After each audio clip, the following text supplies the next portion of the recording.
శివుడి త్రిశూలం భూమిపైనే ఉందనే విషయం మీకు తెలుసా? కాశ్మీర్లోని దేవక్ అనే ప్రాంతంలో ఉన్న గౌరీకుండ్లో పార్వతీదేవి స్నానం చేసి శివలింగాన్ని ప్రతిష్ఠించి పూజించేది. ఆమె వెళ్ళిన తర్వాత సుదాంతుడు అనే ఓ రాక్షసుడు ఆ శివలింగాన్ని పూజించేవాడు. ఓ రోజు పార్వతీదేవి పూజలో ఉండగా సుదాంతుడు ఆమెను దర్శించుకోవడానికి ముందుకు వెళ్ళాడు. వికృతంగా ఉన్న సుదాంతుడిని చూసి పార్వతీదేవి గట్టిగా అరిచింది. పార్వతీదేవి ఏదో ఆపదలో ఉందని శివుడు తన త్రిశూలాన్ని సుదాంతుడిపైకి విసిరాడు. సుదాంతుడు తన భక్తుడే అని తెలిసి శివుడు తన త్రిశూలాన్ని వెనక్కి తీసుకోబోయాడు.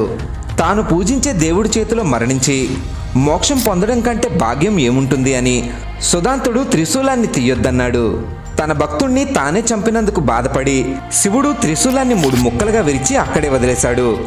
జమ్మూ కాశ్మీర్కి 120 కిలోమీటర్ల దూరంలో ఉన్న శుద్ధ మహాదేవ ఆలయంలో ఆ త్రిశూలం ఇప్పటికీ ఉంది. కంటెంట్ నచ్చితే ఛానల్ని సబ్స్క్రైబ్ చేయండి.